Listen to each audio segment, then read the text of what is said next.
Do y'all want to know what is worse than my Tahoe payment? It's my husband's truck. His payments are $1,600 a month. So y'all thought my $1,400 Tahoe payment was bad. This report that came out today is unbelievable. The people that traded in cars in 2026 and bought a brand new vehicle averaged $7,000 of negative equity. One of my buddies got screwed over so bad purchasing a car, I told him the only way he's getting out of it is by totaling it. Does anyone think that we're going to see 8-year car loans in our lifetime? All right, so today we are going to be looking at people with ridiculous car payments because some people just got to learn the hard way. Hopefully, you're not one of those people. A smart man learns from his own mistakes. A wise man learns from others' mistakes. I think that's a quote. I don't know where it's from. Let's get started. Do y'all want to know what is worse than my Tahoe payment? You guys thought that was bad. Wait till you hear this one. It's my husband's truck. My husband drives a 2020 GMC AT4 Sierra 1500. We bought it in August of 2022. Financed it for $78,000. He still has a remaining balance of, I think it's $72,000 or $74,000. I haven't really checked recently. His payments are $1,600 a month. So y'all thought my $1,400 Tahoe payment was bad. His truck payment is $1,600 a month with an APR of 14%. So yeah, y'all stop coming after me for my bad finance decisions and go after him because he too. Too bad he didn't buy his truck for him. I did. So yeah, I messed them both up. Oops. So maybe we should just let his truck get repossessed and keep the Tahoe because a $1,400 Tahoe payment is a whole lot better than a $1,600 truck payment. Or maybe we should just let them both go back because we have the Audi now and don't need either of the car payments. I don't even know where to start with this. $3,000 worth of car payments is what they are paying for their Tahoe and their GMC Sierra. And here's the thing, that GMC Sierra is a pavement princess. So a pavement princess is basically a utility vehicle that doesn't get used for utilities. And the reason I know that is because she's willing to just let the GMC Sierra go and they'll just keep the Tahoe because they don't need both of these vehicles. They probably don't need either one. Not only are the payments on this truck $1,600 a month, there is a 14% APR, 14% on a $78,000 vehicle. But that's not all. They also have an Audi. They have a third vehicle. Why? This is complete absurdity. I mean, just the wealth opportunity that gets missed with what you have tied up in cars. And look, if you can afford it, you can afford it. It is what it is. I just never think that a $1,600 truck payment is worth it or a $1,400 Tahoe payment, much less both of them with an Audi on top of it. I don't know. And a 14% APR, that means your credit's not great, which means you don't make the best financial decisions, obviously. All right, let's read some of the comments here. Y'all are perfect together. I agree. They are. It's stressful when you are in a relationship with someone that is financially irresponsible. I think that if you are financially irresponsible, you should just get with another person that is also financially irresponsible. That way, one person doesn't ruin the other person's life. You can just ruin your lives together. I'm a finance manager at a car dealership. The horrible financial decisions people make every day never cease to amaze me. Yeah, listen. I used to work at an auto lender, and the deals that I saw would just blow my mind every single day. The negative equity that people would carry over. They would trade in cars that were practically new just to get into the same exact car and just carry over so much negative equity. And I saw this every single day, and that really put things in perspective for me. There are two types of people that struggle. There are those who are just in a tough situation. Things happen, life happens, and people struggle financially. And it's unfortunate. Then there's people that shoot themselves in the foot. And it just happens way too often. And it happens a lot with cars because cars can be a very emotional purchase for people. This report that came out today is unbelievable. The people that traded in cars in 2026 and bought a brand new vehicle averaged $7,000 of negative equity. And people are just buried in their cars right now. I had a customer come in today. They were $10,000 upside down. If you had the best credit I've ever seen, do you know how hard it is to get $10,000 of negative equity carried? It's almost impossible. Average price of a new car, high 40s, low 50s, somewhere in that ballpark, with $7,000 of negative equity makes that car 50, 60 grand. To give you any idea, $7,000 alone on a monthly payment is about $140 a month. And that's on good credit. On bad credit, that's about $210 a month. On a negative equity basis, that was the second highest reported quarter ever. The first highest was 2025 quarter 4. That is just a wild statistic. That's $7,000 on the average trade-in on a new vehicle. That is just, it's mind-blowing. And I would almost bet that $3,000 to $4,000 of that negative equity probably has to do with dealer add-ons. Just my guess. Yeah, he's absolutely right. It's dealer add-ons, but it's also people trading in their cars early. I've seen it. So when I used to work at the auto lender, I would see the sales contracts. And yeah, people would get the extended warranty, gap insurance, low jack, just anything the dealer could add on, they would add on. Whatever a dealer can get away with, they're going to put on there. You and the salesperson will negotiate the car, and then you go to that little room in the back and talk to the finance manager. That is where they make their bread and butter. But a lot of it too was just people trading in their car early. They would have a car that was 2 or 3 years old, and they would trade it in to get something newer. And it made absolutely no sense. I saw this all the time, and I saw it. And sometimes in the system, you could put in a customer's last name, and I could see all the accounts that they had with us. And I would see that they just kept rolling over negative equity because they would buy a brand new car and then trade it in. And I just didn't understand, why not just lease a car?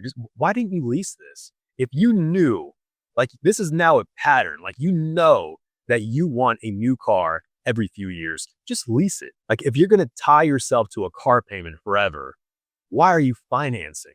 It makes zero sense. And honestly, if you do have a lot of negative equity, the best thing for you to do is probably lease. Leases are typically 36 months. Roll that negative equity into a lease. Try to lease a car where you can handle the monthly payments.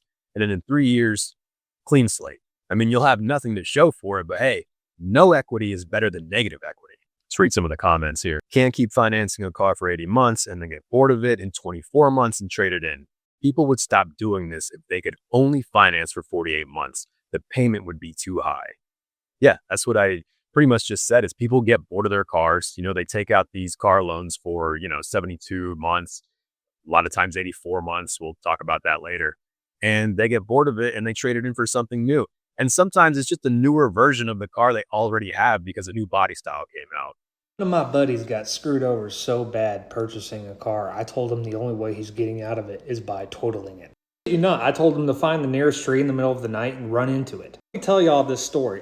This dude called me and my buddy that had some common sense. He knew we talked about money. We're both very good with money. And he says, man, my high school car, it's a Charger, blew up on me. I'd like to get a new car. He said, what do y'all think, man? What are some cars y'all like? And I said, hey, dude, I got a Corolla. I said, it's an animal. I love my Corolla. It's cheap. It's like $300 a month for a brand new one right off the lot. I was like, it gets like 54 miles a gallon. He goes, yeah, but man, I want something cooler. I said, man, they got like some sport options. Maybe you can go like Camry or something. I was like, even Toyota's got like that little GTR car or whatever it is. I forget the name of it. It's like a nice little sports car. It's like 30 grand, 36 grand. He tells me, he goes, yeah, but I've been looking at some other Chargers and stuff. He's like, I go into the dealership every week, and each car I like to make sure the payments are good, so I have them run my credit. I said, do what?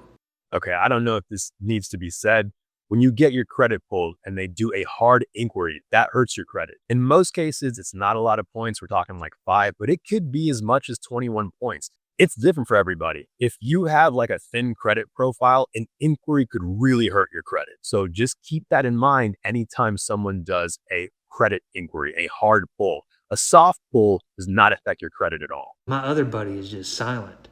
I can hear the pain on the other side of the phone because I was feeling the pain. I said, please tell me you're lying, dude. He said, nah, man. I said, hey, I want you to get on Credit Karma. He said, what is that? I said, oh my God, it's as bad as I think. I walked him through how to set up Credit Karma. I shit you not, his credit score started with a number I could count on one hand, not using a couple fingers.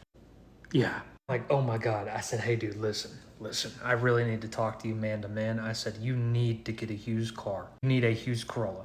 used Ford Focus, Ultima, something. He said, man, I just really can't do that, man. Like, I really like my Charger. He was like, everybody knows me because I drive a Charger. I said, I don't give a what your small town reputation is. You need to get a used car. Your credit score is screwed up and you're not making enough money. I don't know what it is about Chargers and Challengers, but those cars have people in an absolute chokehold. This guy is giving him sound advice to go get a used car because that's what he needs. Sounds like a young guy. He needs something cheap and reliable. But you heard him. Everyone knows him for driving a Charger. I don't know what it is about people, and I don't know if this is a uniquely American problem because public transportation is just so bad here that you need a car. So many people tie up their identity in their vehicle. Like what they drive defines them. And so when they go to purchase a vehicle, they're not thinking logically about it. They're thinking emotionally. They're not thinking, is this good on gas? Is it safe?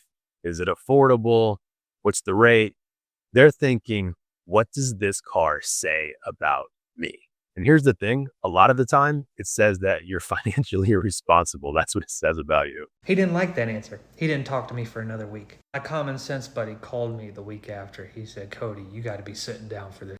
I'm interested. I'm like, what is it, dude? He goes, that guy, he bought a car. I said, okay, what is it? Well, he said, it's used. And I said, well, that's good. That's what we told him to do. I said, so what kind of car are we talking about?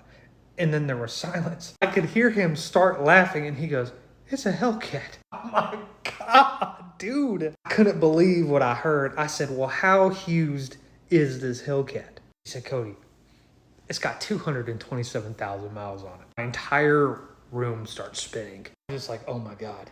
I can already see him getting buried in this car because he's not going to be able to afford anything else. Worst part is, here's the fatality of it. He said, it's 23% interest. Do you hear me? 23% interest. I called the non-common sense friend and I said, hey dude, listen, this is what I'm going to tell you. I said, I love you and I don't want you to your life this bad. I said, go find a tree in the dark on some random highway. Don't put anybody else in danger and you have to wreck that. He hung up on me. So yeah, he's alluding to committing fraud. Don't do that, by the way. He's joking, obviously. And I also think he's assuming that the guy got gap insurance, which a lot of the times a lender, when it's a really bad deal like that and you have bad credit, they will make you get gap insurance. But yeah, this guy's a good friend. He's trying to prevent him. I mean, it didn't work, but he was trying to prevent him from financially ruining his life because a car can do that. One car can ruin you financially for years. Let's read some of the comments here. When you said 23% interest, yeah. How do you put 220,000 miles in a Hellcat, 1 mile at a time, to finance a car at 23% that has 220,000 miles on it is a disaster. That is a disaster, which is why his friend was jokingly saying that he needs to wreck this thing because he has to get out of this somehow. It's crazy selling cars and seeing people come in that are making 40 grand a year and telling me that they have to have a brand new full-size SUV and they take on a $700-800 car payment. And then on the other side of it, I'll get people that come in that they're making like 300 grand a year and they're trying to finance a $16,000 Subaru for $200 a month because they don't want to pull money out of their investment account or whatever it is to just pay for it cash. A lot of people are so stuck in this keeping up with the Joneses and social media influence that they think that they have to have a brand new car, they have to have this fit in or to look good. I swear nowadays having a paid off car is more of a flex. Me too, because I always see the TikTok videos where they go around the dealership and they're asking the salespeople and the staff what their payment is, and the people are like, oh, $1,300 a month, $1,100 a month, like trying to normalize these $1,000 car payments. And I'm the opposite. I'm like, I pay $300 a month for my pickup truck, and I think anything over like $500 is absolutely absurd. What you think in the comments, what a reasonable car payment is, and make sure to like and follow. Yeah, I totally agree with him. I saw this a lot when I worked at not so much the auto lender, but the mortgage lender. I would see people's income to verify their DTI, and I would see, their credit report, and I would see their car payments. And yeah, people making a ton of money typically had low car payments, and people that had like average salaries would have these ridiculous car payments, and it would almost just ruin the whole deal because a lot of people see their car again as like a status symbol. They have their identity wrapped up in their vehicle. A lot of people will try to say they're trying to impress people that they don't like. They're trying to impress people that they do like too. A lot of people buy these cars to impress their friends and family. But the thing is, if your friends and family are judging you based off the car you drive, are those people that you really want in your life anyway?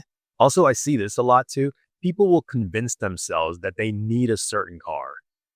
Oh, yeah, I have a growing family. We have to get a Chevy Tahoe. No, you don't. No, you don't. All right. Me and my family had a station wagon back in the day, and like we got around just fine.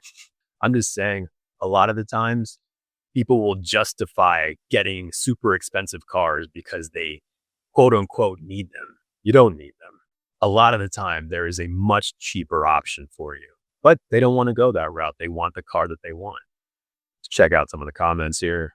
I pay $810, work 2 jobs in the medical field. I work hard, so I deserve it. This is the exact person I was just talking about. They think they deserve these cars. They've convinced themselves that they need this car.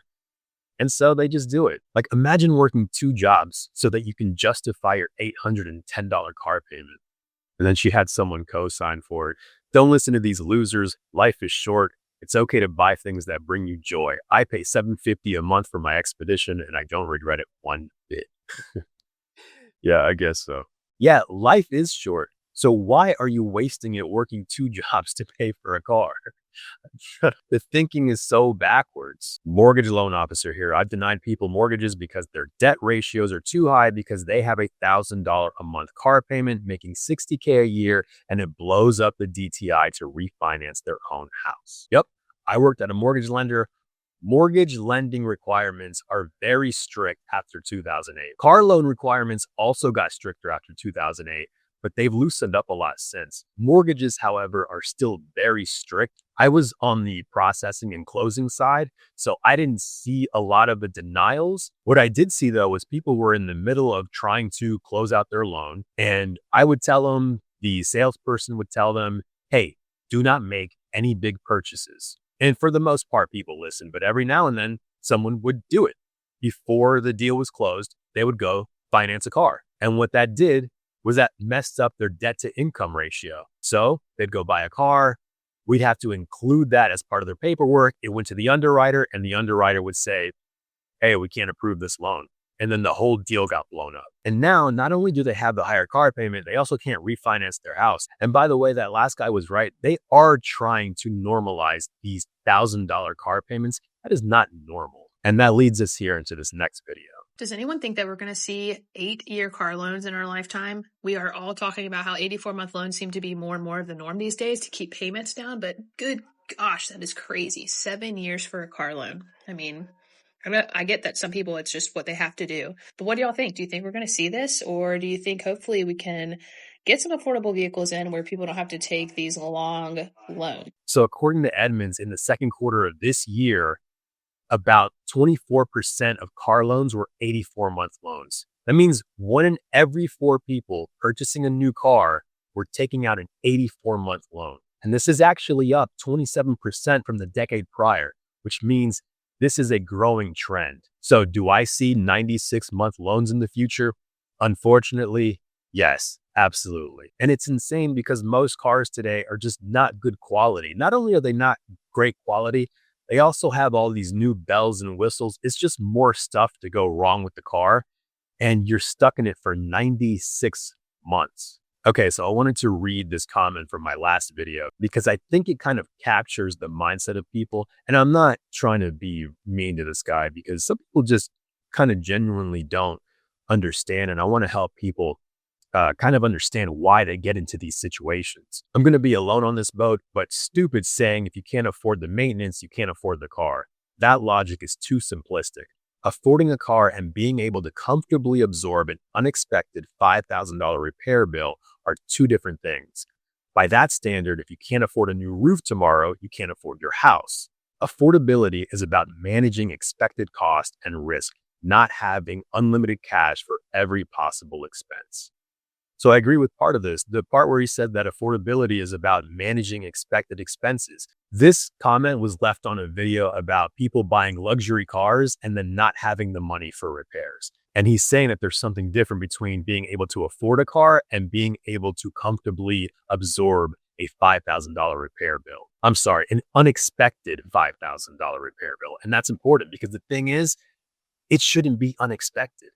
There's enough data out there to show you that cars like Mercedes-Benz, Land Rover, Porsche, BMW, Audi have expensive repair bills. This is not only is this common knowledge, even if it wasn't, you should really do your research to see what the cost of ownership is because repairs are part of the cost of ownership. So when you get an expensive repair bill, that shouldn't be unexpected. It should be expected. You can go right now and see what the average repair costs are on a vehicle. You can do that. You can just Google it. And you know who's at the top? The usual suspects, the luxury brands. And then he uses this comparison of if you can't afford to replace the roof on your house, you can't afford the house. Yeah, if you can't afford to replace your roof, you can't afford the house. What are you just not going to have a roof? I don't understand that logic. That's part of home ownership. You need to have money saved for repairs or you can't afford the house. I am an advocate for home ownership in the right situation. You do not want to be house poor though.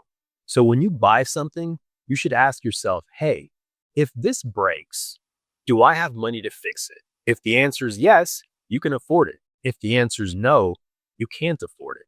Because owning a car isn't just about the monthly payments, it's the entire cost of ownership. It's the monthly payments, it's the insurance, it's maintenance, it's repairs, it's gas, it's everything that goes into a vehicle. And you really need to research, what is this vehicle going to cost me? If you buy a Land Rover and you have an unexpected $5,000 repair bill and you can't pay it, guess what? You can't afford a Land Rover. It's really just as simple as that. So yeah, again, we agree affordability is about being able to manage expected costs and risks. If you buy an expensive luxury vehicle, you should expect expensive repairs. Because again, what you're missing here is that the repairs shouldn't be unexpected. Like, yeah, you might not know the exact time and date it's going to happen, but there is enough information out there to let you know that it probably will happen. All right, that's it. Thanks for watching. Like and subscribe. I'll see you next time.